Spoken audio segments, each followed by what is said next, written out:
بسم الله الرحمن الرحیم. بیا هم راځو د مایکروسافت ورډ 2010 درس فایل منیو کې انفو دغه نور چک فور ایشوز. لومړی د انسپیکټ ډاکومنت. انسپیکټ اصلا لغوي معنی جاسوس ته وایي. په دې خاطر که چیرې تاسو یو ډاکومنټ یې ځای کې لیکلی وي دې ځای نه هم تاسو یو خط هایډ کړئ فونټ او دې ځای نه هم هایډ اوکې. یا هم تاسو پیج لیاوټ واټر مارک کسټم واټر مارک او دلته هم فرض کړئ یو ټیکس اضافه کوئ سیده اپلای اوکې ښه. اوس که چیرې تاسو دغه فایل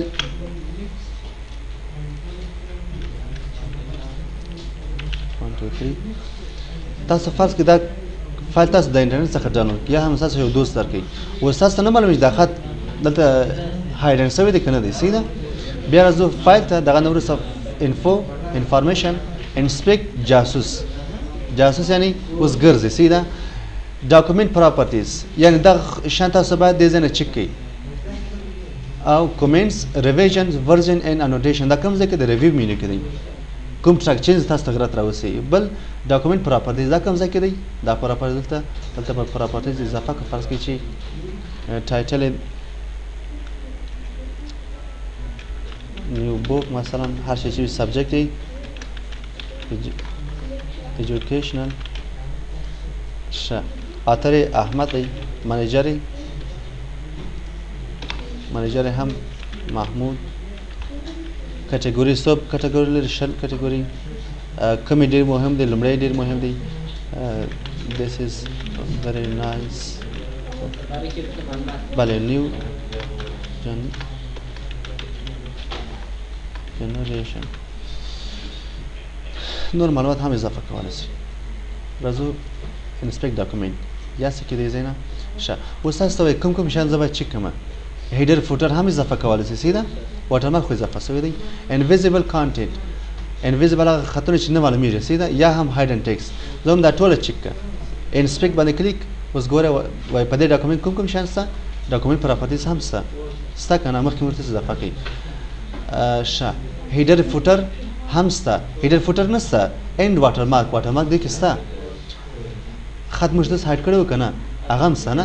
اوس که چیرې تاسو غواړئ دا ټوله ریموف کړئ دې ځای نه ټوله ښکاره شي ریموف آل ریموف او دا هم کلوز.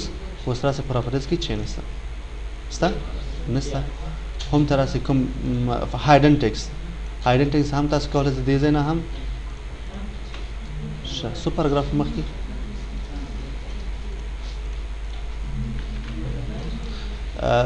وروسته واټر مارک اوس ستا فعلا ډاکومنټ کې نه شته ټول د منځه لاړل ښه. وروسته فایل انسپیکټ ډاکومنټ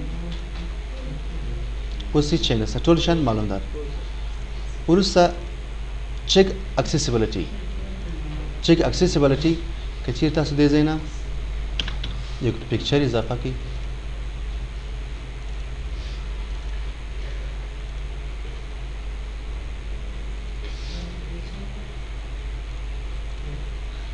فایل چک اکسیسیبلیټي تاسو څه وایي میسنګ آل ټیکسټ پکچر وایي دې کې یو مشکل دی. لومړی تاسو دې باندې کلیک کوئ او اډیشنل انفارمیشن تاسو اضافي معلومات درکوي سیده. وای فکس ولې دا باید فکس کوم شته. الټرنیټ ټیکسټ هیلپس ریډرز انډرسټاند انفارمیشن پرزنټ ان پکچر اینڈ ادر. تاسو باید دې کې یو اضافه معلومات ورکړئ. فرض کړئ تاسو دا انټرنیټ ته اضافه کوئ سیده انټرنیټ کې باید یو څه چې د عکس ویني باید مفهوم ځینې وخت د عکس په څه خاطر دی ولې نه تاسو څه کوئ وایي هاو ټو فکس څنګه کولی شئ فکس کړو. وایي تاسو څه وکړئ اوله to add alternate text to be to a picture or object یو خط اضافه کړئ یا هم الټرنیټ یا هم معلومات کې اضافه کړئ. څنګه right click on the object and select the format command switch to the alt text type a description of the object into the title and description text box. تاسو وایي right click وکړئ دغه نه وروسته چې شي وایي right click on the object and select the format command دغه نه وروسته کوم ځای ته بیا ولاړ شئ وایي alt text سیده دې کې تاسو ډسکرپشن اضافه کړئ ټایټل my picture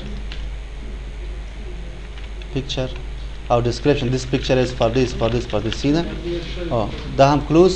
اوس تاسو څه وایي بل پکچر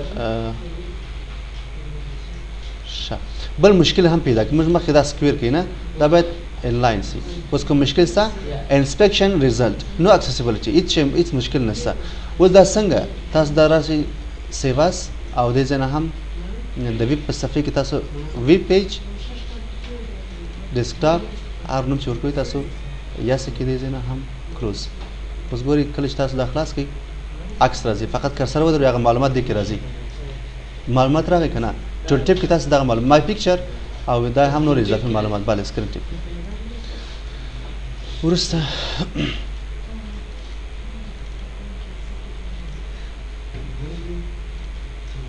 چیک کمپیټیبিলিټي کچیر تاسو یو فایل په 2003 کې صف کې سیواس او دې ځنه هم تاسو کوم فایل انتخابوي 2003 سیده ډیسکټاپ 1 2 3 پنامه صف کوم فایل دی 2003 1 2 3 کوم دی دا وین تاسو آیکن هم فرق دی 2003 دی نه کله چې تاسو دا خلاص کې اوپن او دې ځای تاسو وای کمپیټیبিলিټي مود تاسو کول چې دې ځنه هم دا چکی څه شو دې ځنه هم کول چې 2001 کم ته تبدیلوي 2010 فرض کې سیده او دې ځنه هم کول چې مستقیما کنورټ کړي کنورټ باندې کلیک به تاسو دا فایل نه راځي دا میسج باندې راځي کمپیټیبিলিټي مود فقط اوکے تبدیل څه کنه چې داس مجبور بیا دا سیف کې دی ځنه 1 2 3 سیف یا څه کې بل فایل هم تاسو سره موجود ستا فایل بر سره چې څه ځکه بل فایل د بیرته خلاص کې چې شم واضح سي اوس هم کمپیټیبিলিټي مود دی دې ځنه کنورټ سیو کې دې ځنه 1 2 3 4 یا 4 سیو کلوز چې په نامه سره صفصو 4 هغه معلومات کوم فایل ته صفصو 2010 ته فایل ورسه بل شي پاتې سو نه ریکاور انسیف ډاکومنت هغه فایلونه تاسو صفت کړی نه وي یا هم برتللی یا هم کمپیوټر ناڅاپه شټډاون شوی یا خاموش شوی بلې و دا فایل هم نه دي صفت شوی یو پانه کې دی ځای نه که تاسو غواړئ د بعد تاسو صفت کې ده سیواس کول دا صفت کې بسم الله الرحمن الرحیم کلوز او دا سہولت په 2003 کې نو 2000 کې نو یو بل فایل هم فعال کیږي کمانډ چې هغه ډیلیټ اور ریکور ان سیف ډاکومنت دی که چې هغه تاسو کله کې دا به ټول د منځ ولاړ سي دا اوس فعلا ستا بس دا غوښمه